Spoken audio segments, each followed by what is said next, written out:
Okay, welcome to our latest Swampcast and probably the most anticipated Swampcast of the year. Top 10 showdown, Pat. We're going to talk about Florida Auburn, and although we've had a lot of discussion already about it, I think I've done 11 radio shows this week. But that tells you what a big game it is. Oh, I know. It's the biggest one in a while, Pat. And, you know, the fact that game day is here again, Florida's relevant for now. But, you know, you got to win the game to stay that way. Yeah, that's the thing. And I talk about this in the column. It's a show-me game for a lot of people, including the Swamp, Robbie, because here's a stat that'll blow your mind. And I just looked this up, and it's in the column Saturday. In the last 7 seasons, including this one, Florida's lost 12 home games. That's unbelievable. They lost 8 under Meyer and Spurrier combined. Unreal. In 18 years. Yeah, Spurrier must look at that and think, oh, what happened? What happened here? How come you guys can't win at home? We always won at home. Even Mullen's been a great road warrior, but he lost a couple of games last year at home.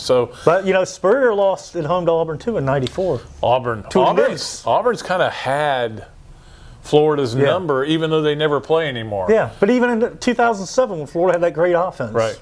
But doesn't that remind you of the Miami game? They never play anymore, yet Miami had bragging rights, had won a bunch in a row.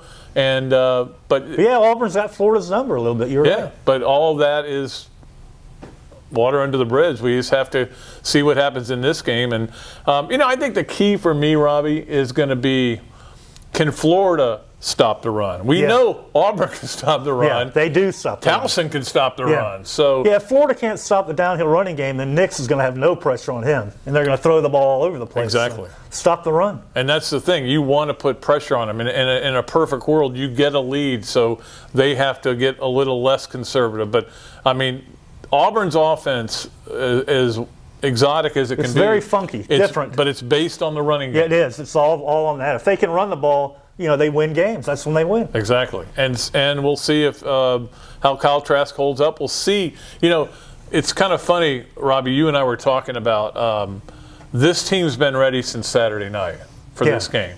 And there's a lot of confidence.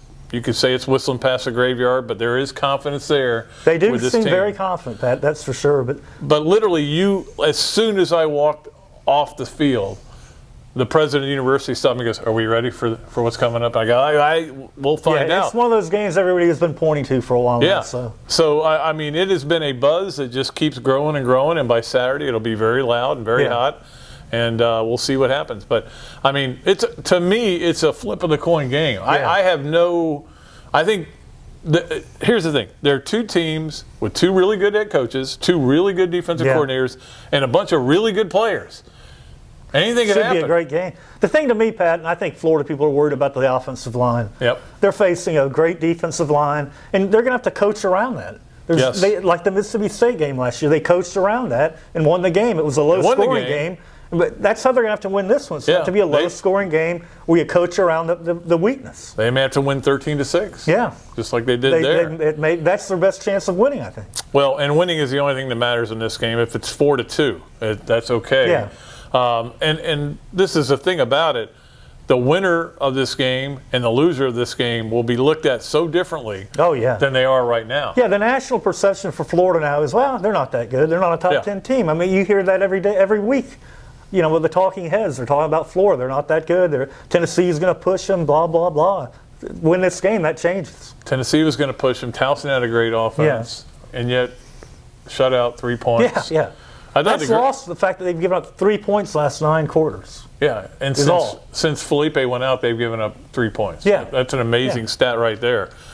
But, hey, it's a different game Saturday. It's just going to be wild and crazy, and we'll see if Florida's able to hold up. But what Robbie said is true. Nobody wants to give Florida any credit right now. They'll have no choice if they beat Auburn. Yeah. And vice versa, people will say, if Auburn beats Florida, they went to the Swamp and won. They went to Kyle Field and won. They went to a neutral site and won. Best team in the country, maybe. I've got them voted number 1 right now. So I'm not going to change it. I can tell you that if they win this game. So we'll see what happens, and we'll come to you from the Swamp after the game and tell you what happens. And I'm kind of looking forward to that Swampcast. So we know what happens in this game. Should be a fun day, though, for sure. Yeah, that's what happens. You get to the point in this game where you just I want to know who wins. Yeah. At the end of the day. So we'll see who wins. And then we'll come at you with Brad McClenney, and we appreciate everybody for clicking on. Until next time, I'm Pat Dooley. He's Robbie Andreu of the Gainesville Sun. So long from the Sunshine State.